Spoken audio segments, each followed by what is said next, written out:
E aí, pessoal, vocês estão bom? Então, dando continuidade aqui, galera, nosso PDF com foco para as carreiras policiais, foco PMGO aqui, porém serve para todas as carreiras policiais aí que cobram direito administrativo.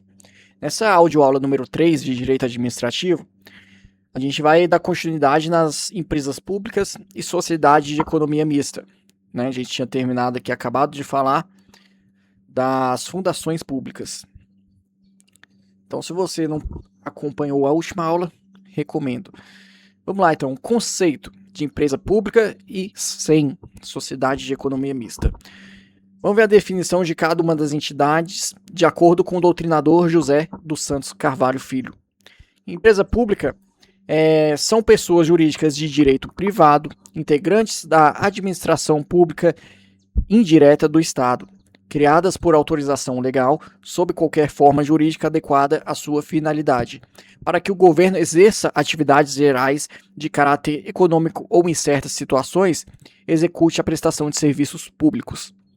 São exemplos de empresas públicas federais a Empresa Brasileira de Correios e Telégrafos, a Caixa Econômica Federal, o Banco Nacional de Desenvolvimento Econômico e Social e o Serviço de Processamento de Dados, o SERPRO, e muitas outras. Tá?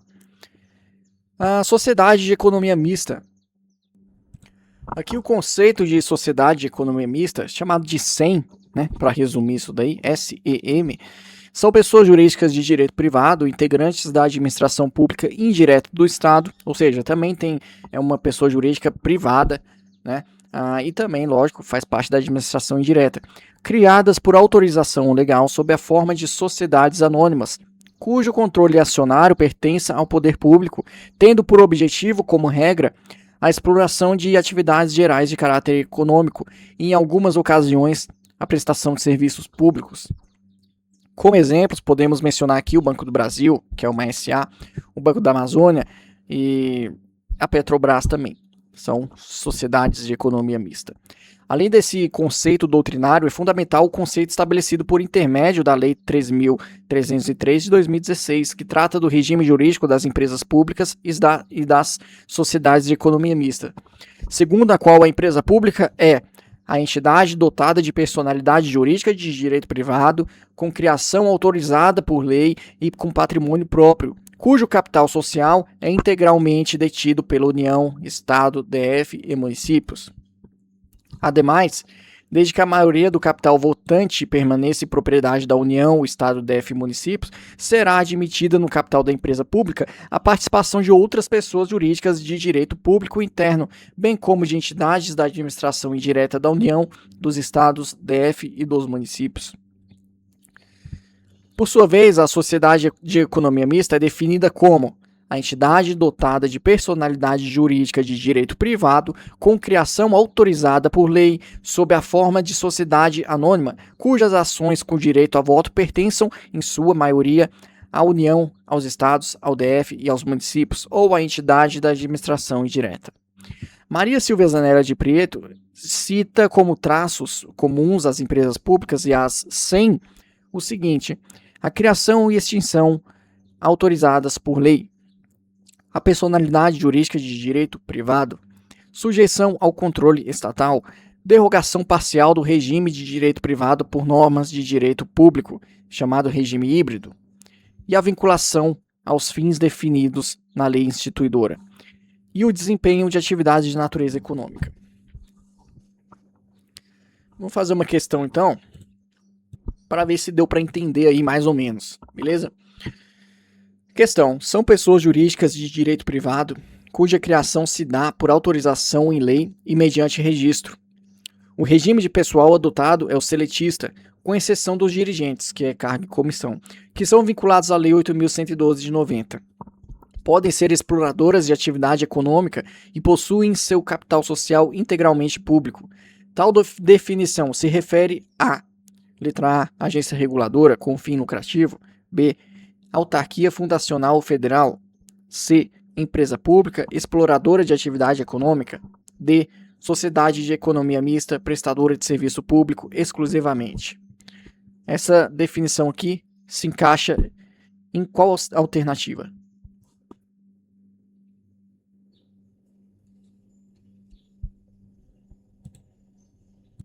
Então acertou aí quem disse que essa definição se encaixa em empresa pública exploradora de atividade econômica.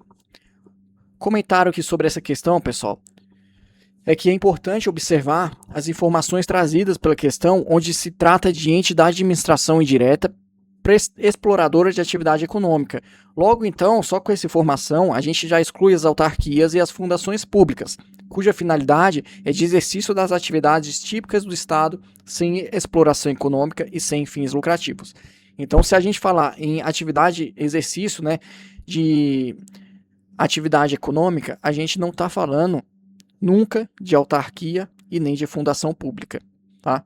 Essa autarquia e fundação pública só tem a finalidade de exercício de atividades típicas do Estado, nunca de exploração econômica.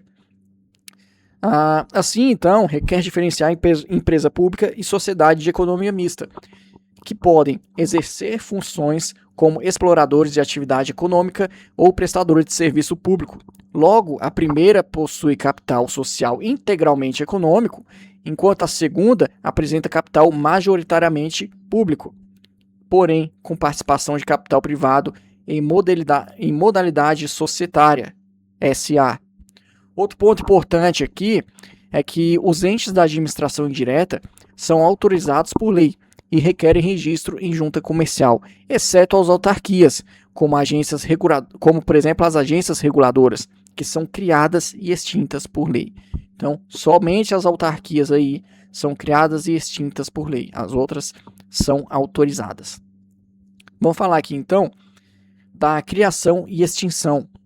Nos termos do inciso 19 do artigo 37 da Constituição, a instituição de empresa pública e de sociedade de economia mista deve ser autorizada por lei específica. Após a edição da lei autorizativa, será elaborado o ato constitutivo, cujo registro no órgão competente significará o início da personalidade jurídica da entidade. Assim, as empresas públicas e sociedades de economia mista nascem efetivamente após o registro de seu ato constitutivo no órgão competente. A extinção das empresas públicas e das SEM segue a mesma regra. SEM, quando eu falar SEM, eu estou me referindo à sociedade de economia mista. Para tanto, deverá ser editada uma lei específica autorizando a extinção da entidade. Assim, o Poder Executivo não poderá dar fim às EP e SEM por ato de sua competência exclusiva, devendo haver autorização do Poder Legislativo. Sobre as atividades desenvolvidas, de forma simples, as empresas públicas e sociedades de economia mista podem desenvolver dois tipos de atividade, que é explorar a atividade econômica ou prestar serviço público. Sobre o patrimônio, os bens das empresas públicas e da SEM são bens privados, porém com vistas ao princípio da continuidade do serviço público. No caso das prestadoras de serviço público, os bens diretamente relacionados à prestação de serviço gozam dos mesmos atributos dos bens públicos, tais como impenhorabilidade, precatórios, imprescritibilidade e etc. Sobre o foro competente, causas envolvendo EP federal, ou seja, empresa pública federal, vai para a Justiça Federal. Causas envolvendo EP de Estado ou município, vai para a Justiça Estadual. Causas envolvendo SEM de qualquer ente da federação, vai para a Justiça Estadual. Causas envolvendo SEM em que a União intervenha como assistente ou oponente, vai para a Justiça Federal. Súmula 517 do STF. As sociedades de economia mista só têm foro na Justiça Federal quando a União intervém como assistente ou oponente. Então, importante, foi o que eu acabei de ler. Se é, como pode dizer, uma causa envolvendo uma sociedade de economia mista, vai para a Justiça Estadual. Sempre, sempre. Tá?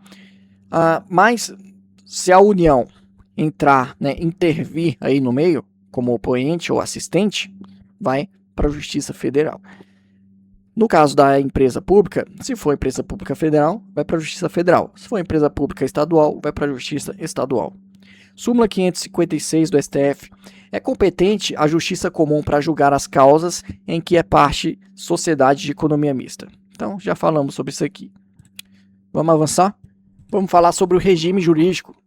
Todas as empresas públicas e sociedades de economia mista, elas possuem personalidade jurídica de direito privado e regime jurídico híbrido.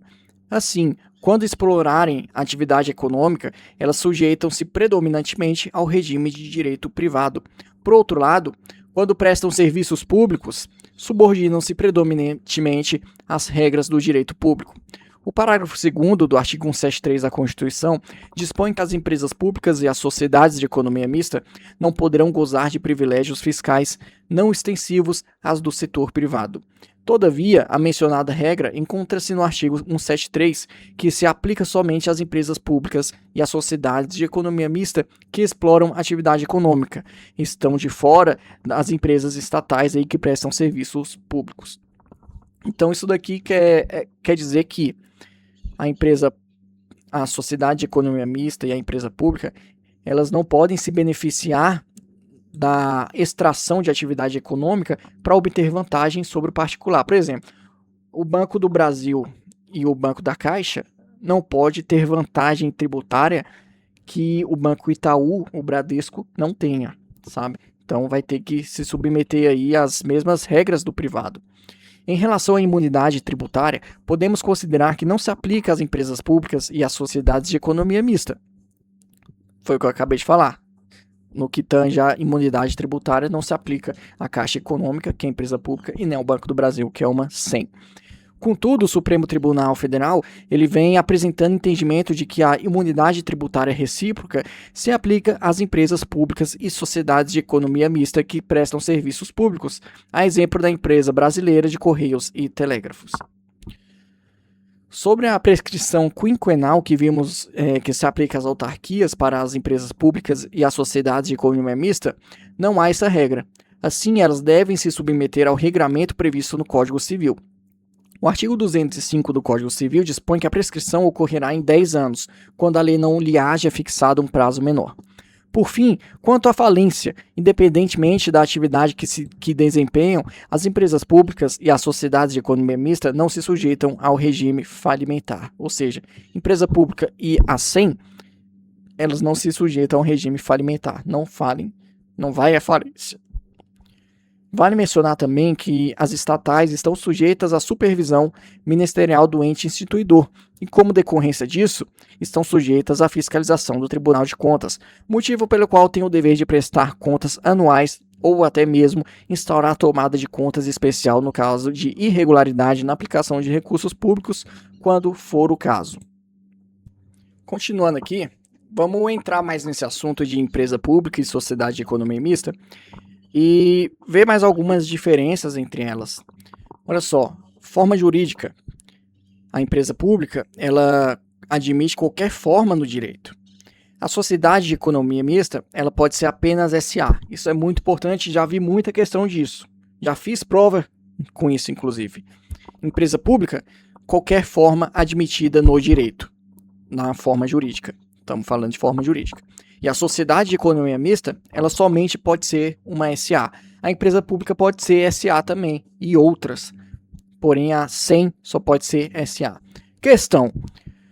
Empresas públicas devem organizar-se obrigatoriamente como sociedades anônimas. Olha só a pegadinha. Acabei de falar. Tá certo ou errado? Acertou aí quem disse que está errado, tá? A sociedade anônima é um requisito, pode ser, a empresa pública pode ser sociedade anônima, mas obrigatoriamente não. Obrigatoriamente a sociedade de economia mista deve ser, mas a empresa pública não.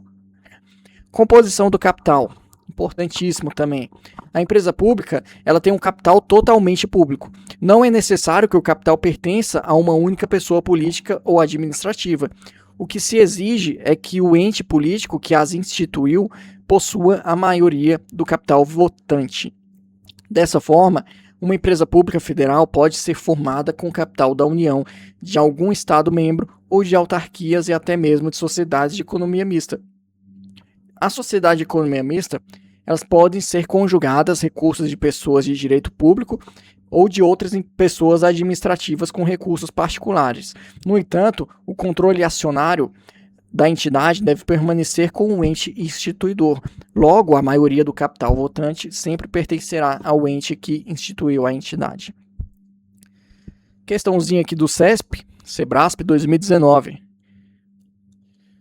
Com relação à distinção entre empresa pública e sociedade de economia mista, assinale a opção correta. Letra A. Empresa pública é uma entidade privada criada por lei com a finalidade de realizar um serviço público, enquanto a sociedade de economia mista é criada de forma similar às empresas privadas com a finalidade de exercer atividade econômica.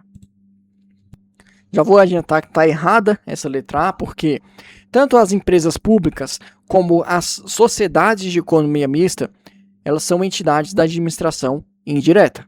Elas possuem personalidade jurídica de direito privado. São criadas mediante autorização em lei. Lembre-se, somente a autarquia é criada por lei. Ela é criada aqui, as SEM e a EP, empresa pública, é apenas autorizada, criada mediante autorização. E após essa autorização, elas devem realizar a inscrição de seus atos constitutivos no registro público competente para prestar serviços públicos ou então explorar atividade econômica. Uma diferença entre essas duas entidades consiste na composição do capital, que nas empresas públicas, o capital é exclusivamente público. Por outro lado, nas sociedades de economia mista, há um capital público e privado, mas a maioria desse capital é o poder público que detém.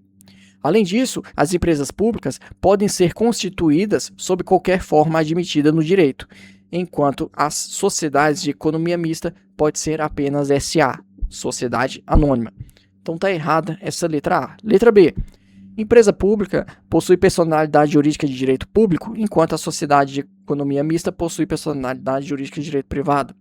Está errada, beleza? As estatais, empresa pública e sociedade de economia mista, ambas possuem personalidade jurídica de direito privado, beleza? Letra C.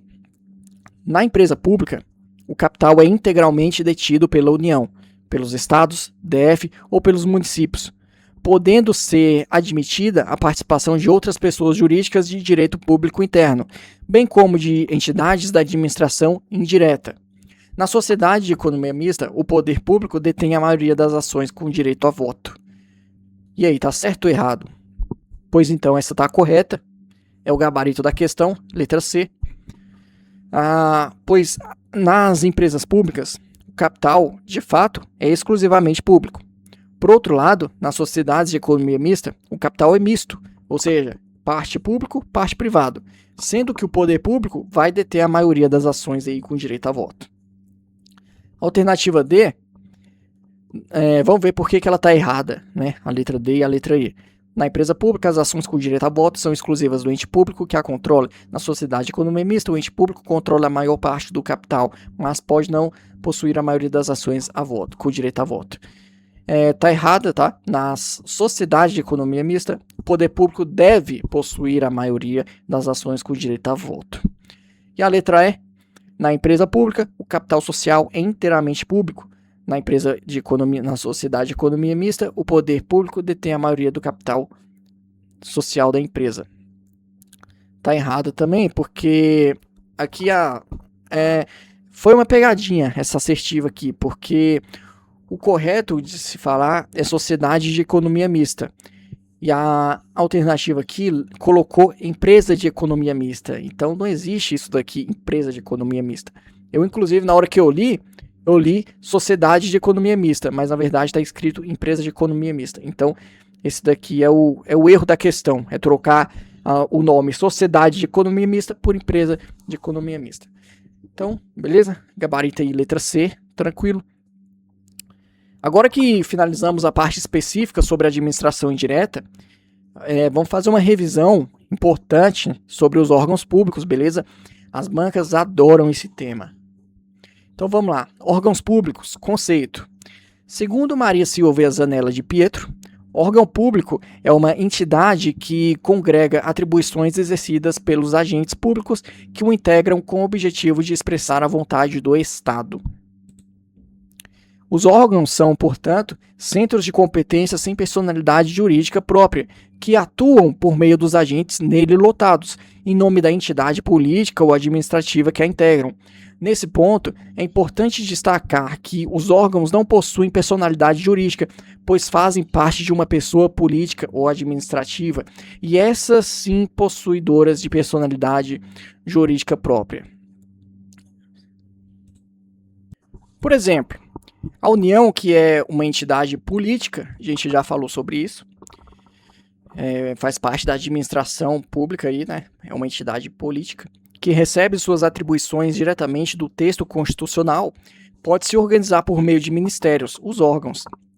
A atuação de cada ministério, no entanto, deverá ser atribuída à União, entidade política possuidora de personalidade jurídica própria. Nesse contexto, existem 3 teorias principais para explicar a atuação do Estado por meio de seus agentes.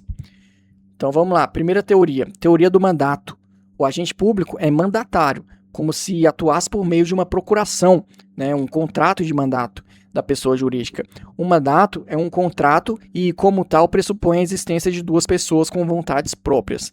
Assim, a teoria foi criticada por não explicar como que o Estado, que é um ente abstrato e, portanto, sem vontade própria, poderia outorgar o mandato. Essa teoria, então, não foi adotada no Brasil. A teoria do mandato não foi adotada no Brasil, apesar de eu gostar dessa teoria. Teoria da representação. Como se a minha vontade também importasse para alguma porra, né? Vamos lá. Foco.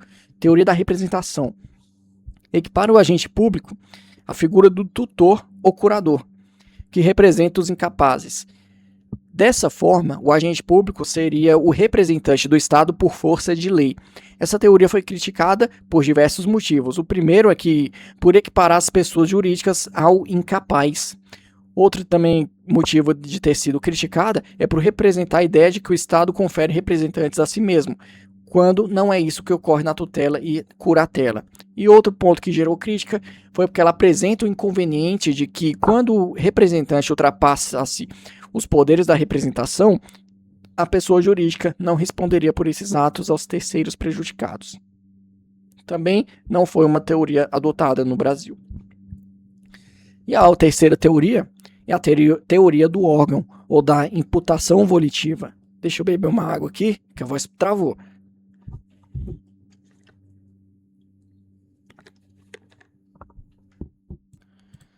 Bom, dando continuidade aqui, teoria do órgão ou da imputação volitiva. A pessoa jurídica manifesta sua vontade por meio de órgãos, de modo que, quando os agentes que os compõem manifestam a sua vontade, é como se o próprio Estado o fizesse. Dessa forma, substitui-se a ideia de representação por imputação. De acordo com Otto Dierck, que é um doutrinador aí do direito administrativo, idealizador dessa teoria, o órgão parte do corpo da entidade, e assim todas as suas manifestações de vontade são consideradas como da própria entidade. Essa, então, foi a teoria adotada no Brasil aí, a teoria do órgão. Essa teoria é, inclusive, utilizada para justificar a validade dos atos praticados por funcionário de fato, o qual, de acordo com Celso Antônio Bandeira de Mello, é aquele cuja investidura foi irregular, mas cuja situação tem aparência de legalidade. Em nome do princípio da aparência da boa-fé dos administrados, da segurança jurídica e do princípio da presunção de legalidade dos atos administrativos, reputam-se válidos os atos por ele praticados, se por outra razão forem viciados.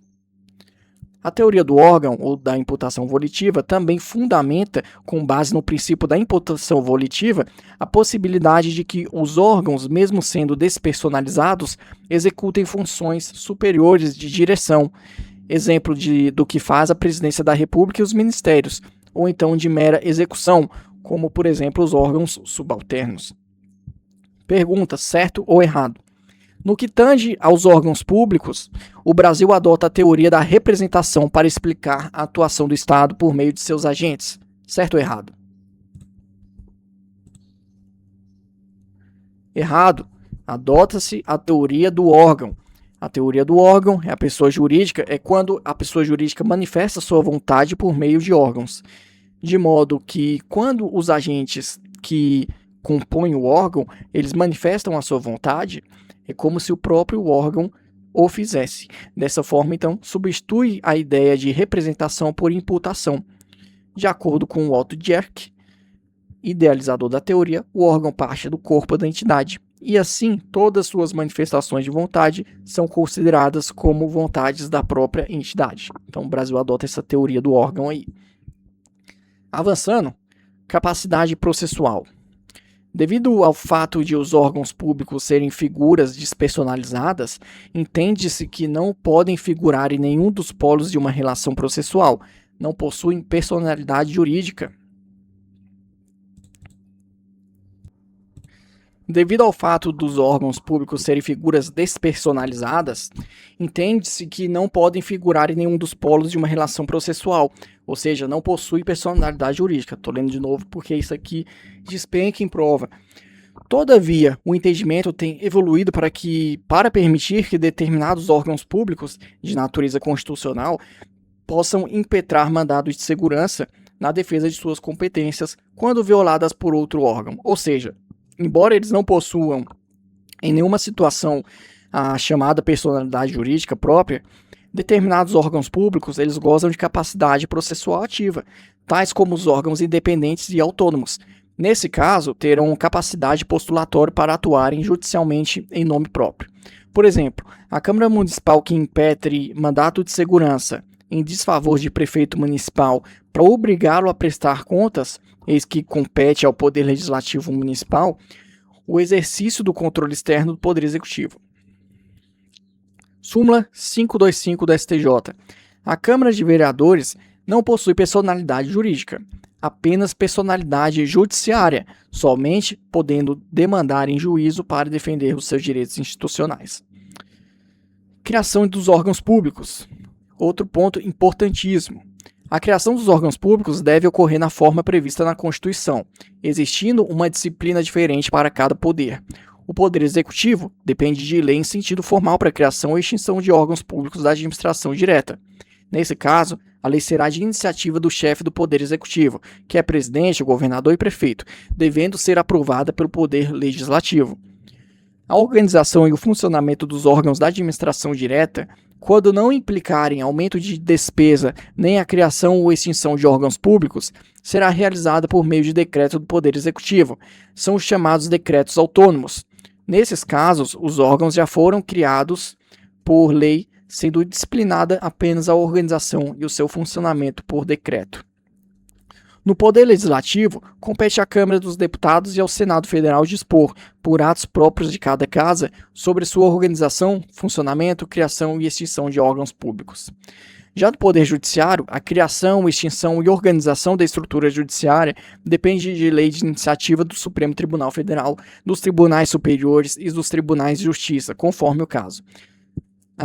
A mesma regra se aplica ao Ministério Público e ao Tribunal de Contas, que podem iniciar o processo legislativo para dispor sobre sua organização e funcionamento.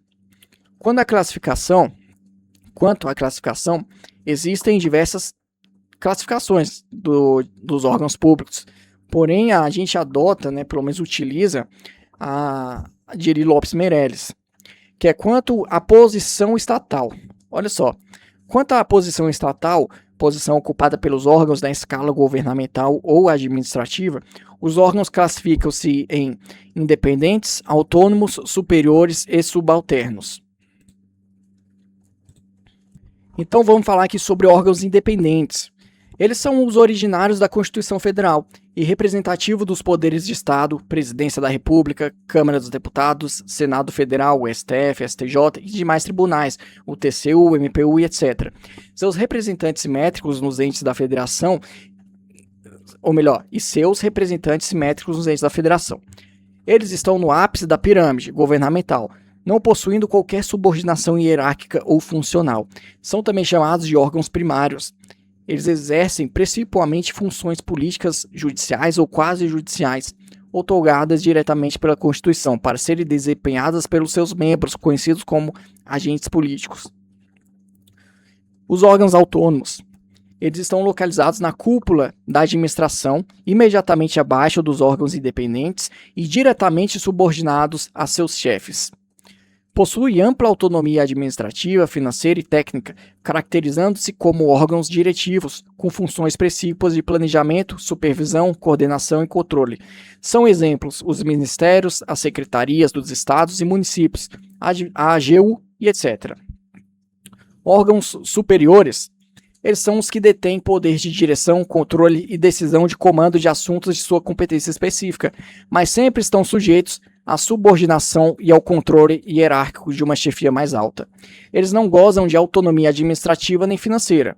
Eles representam as primeiras repartições dos órgãos independentes e autônomos, recebendo diferentes denominações como gabinetes, secretarias gerais, inspetorias gerais, procuradorias, coordenadorias, departamentos e etc. E por último, os órgãos subalternos. Eles são os órgãos que exercem predominantemente atribuições de execução, com reduzido poder decisório. Encontram-se subordinados a vários níveis hierárquicos superiores. Eles destinam-se à realização de serviços de rotina, cumprimento de decisões, atendimento ao público, etc. São exemplos as portarias e sessões de expediente. Questão: órgãos públicos são classificados como superiores em relação à sua posição estatal, quando detêm poder de direção, controle, decisão e comando de assuntos de sua competência específica, mas ainda estão sujeitos à subordinação e ao controle hierárquico de uma chefia mais alta. Tá certo ou errado?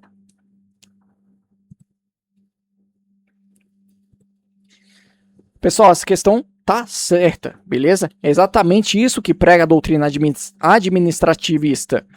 Os órgãos superiores, eles detêm poder de direção, controle, decisão, comando de assuntos de sua competência específica, mas sempre estão sujeitos à subordinação e ao controle hierárquico de uma chefia mais alta. Eles não gozam de autonomia administrativa nem financeira. Eles representam as primeiras repartições dos órgãos independentes e autônomos, recebendo diferentes denominações como gabinetes, secretarias gerais, inspetorias gerais, procuradorias, coordenadorias, departamentos, etc. Tranquilo? E então a gente vai terminar aqui essa aula, pessoal. Na próxima aula a gente dá uma continuada aí quanto à situação funcional. A gente fala também quanto à estrutura, que eles se classificam em simples e composto. Os órgãos se classificam em simples e compostos. Então, é isso daí. Próxima aula a gente continua. Aquele grande abraço, valeu, falou. E se esse vídeo te ajudou de alguma forma, se inscreva no canal e acompanhe os próximos capítulos. Grande abraço, valeu, falou, foi.